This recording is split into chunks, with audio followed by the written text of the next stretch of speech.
Yay! Let's go.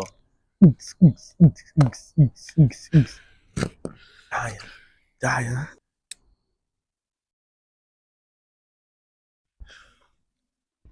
Today, we have the first installment in a new series, interviewing interesting people. Introduce yourself to the people. Gothstarsoul. That's my Instagram. Most people call me G Star or just Star. Yeah, I'm Gothstar, not me. All right, we might as well get straight into it. What is your earliest memory of music? I'm not gonna lie. My earliest memory of music gotta be when I was a kid and we used to play. Realistically, it was Guitar Hero 3. When Guitar Hero 3 came out on Xbox 360, I got that for Christmas, and I used to play that shit like every day.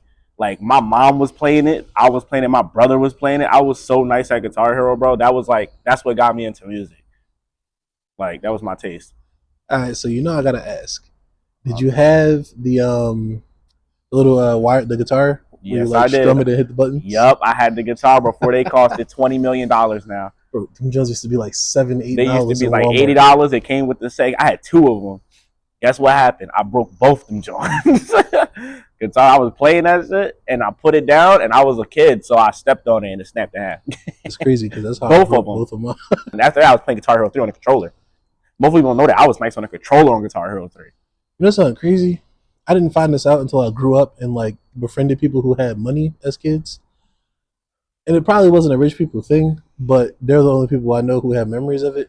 It was a thing called DJ Hero. Oh my God, I And remember they that. had like a DJ deck. Yeah. I never knew that shit existed. I would have asked for that. I knew about that when it came out, but I didn't want it because it wasn't a guitar. See, me, I was like my dad's a DJ, so I grew up around DJ. That's why I'm so old school. I love old school music, shit like that. My dad loved playing old school music, but like DJ Hero wasn't for me because I like guitar. My brother was like really into like 3 Days Grace, metal, Slipknot, shit like that. So Guitar Hero 3, that was like what sparked my interest in music. I was like, I love this shit. Like I love guitars, I love solos and all of that shit and that metal heavy shit. And I love punk and emo, all that shit. I love that shit. So that's why the DJ Hero didn't get my eye yet. That was before my hip hop era.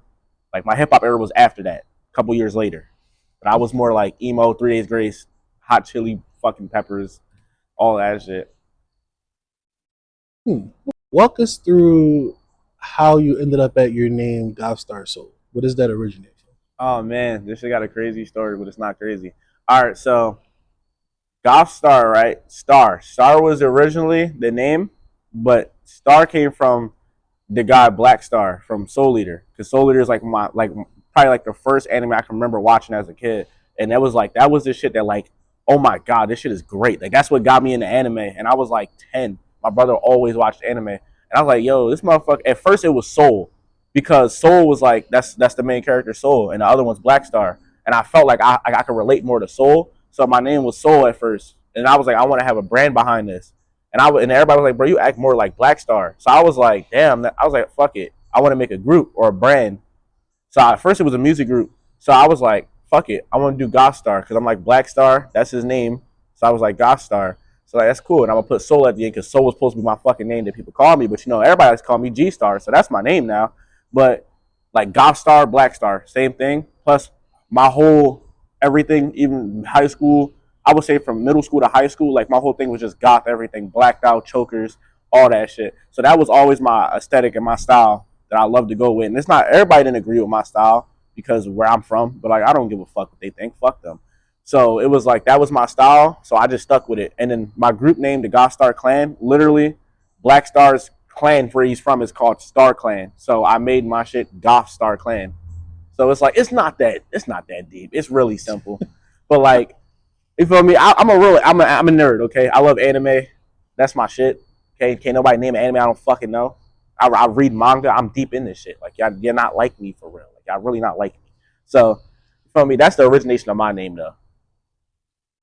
If you can remember, what was your first recording studio environment? What was your first experience like? Like, how was the setup?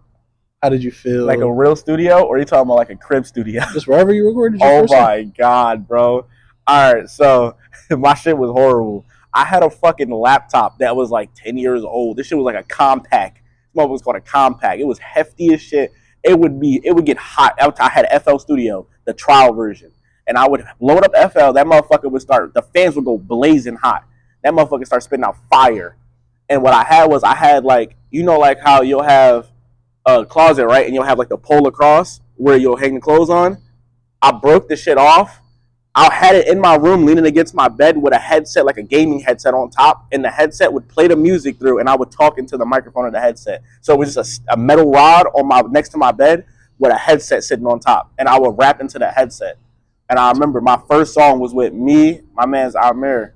Like we was, bro. I still remember the first bars I put on that first song, bro. I still got the beat and all. That shit was a crazy time. And FL Studio always crashed, so never recorded it. But you know what I mean? That was my first ever setup though. That's what got me into it. What first got you into music? What got me into music, if I had to be honest, it was my brother. He played a lot of like punk, emo, mostly I would say mostly like emo, grunge, metal a lot. And that's what like when I heard it, it was like that's what first started my interest. Cause like yeah, there was a lot of music at the time, but like my dad was a DJ, so that also played a part later on. But in the beginning, it was my like being in the crib with my brother. We always played a game together and shit. And he would just play. He would have this is 360 days where you could download all the music from fucking like FrostWire, LimeWire onto the USB stick and plug it in the Xbox 360. And he would have all the 3 Days Grace, all the fucking Slipknot, all that shit. Like that was my shit, dog. Like all that shit. That was like that's all I listened to, bro. So that's what sparked my interest was like really the emo grunge. That's like really where I started off that. Like really loving music. What is the creative process like when you make music? My thing is I love versatility. Versatility is gonna always be a thing for me. I didn't like it at first because I always thought you couldn't get anywhere as a versatile artist at all because you're making so much different music. If you do got a fan for one song you make, the next song, since it's different than the last song, you won't keep that fan. So it's like, that's my creative process. I always want to try to make something sound a little bit different, but also it depending on like I'll go at it, I'll hear a beat and I'll know exactly what vibe I'm about to give up on this beat. So if I want to make something for the girls, I'll make some shake ass, throwing hips party song, or I'll make like a love song or something like that.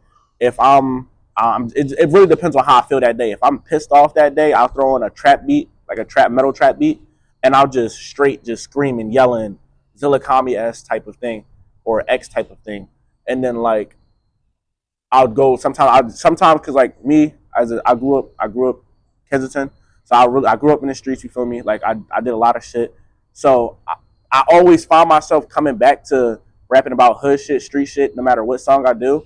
But that's just because that's a part of me that I'll never forget or never like it's in my fucking blood. That's me. That's me being genuine. That's still me, no matter how I flip it. So even when I try to like throw that shit to the side like it don't exist, it still exists within me. So when I rap, it naturally comes out no matter what. So that always gonna play a part in my music. But I always go at music from an emotional standpoint. However I'm feeling, that's how that song was made. So if you hear me make a love song saying I love somebody so much, that's how I felt at the time. If I make a song saying I hate somebody with all my heart, I hated them at that time. Like my music is really emotional esque. Like everything is emotional, for sure. What is it? Is that nigga swimming over there? What the fuck? Oh, anyway, what is a useless talent that you have? A useless talent? I'm really good at throwing up hand signs. Demonstrate for the people. See, like I was a geek. Okay, I was a geek for like elementary to middle school, bro. So Naruto, bro, when the motherfuckers was hung. I was in that shit, bro. I was pulling up the class with the Naruto run, pull up on the baddies, the little baddie anime girls. You know what I mean? Because the regular shorties, I get flamed. I just pull up on shadow clone jutsu, like like that was what cooked me. So like that's why a lot of people they'll be like, how do you throw up the little star that you do for like your little group? It's like this. Really, all you do is you take your right hand, you make one of these, you know, the cringy shit you used to do in 2015.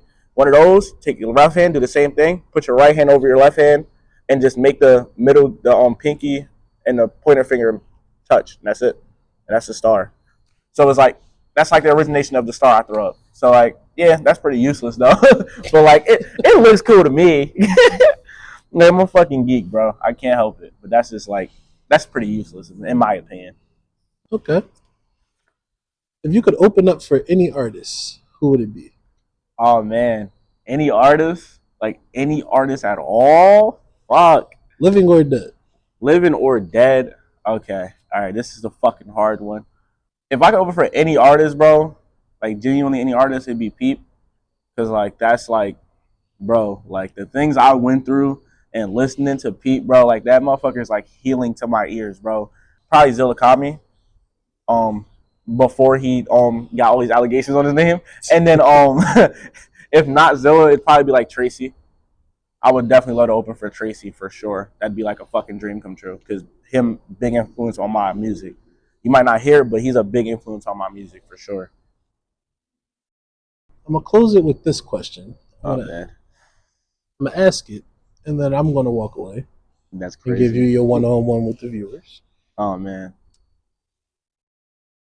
If you could give a message to your fans and supporters, what would it be?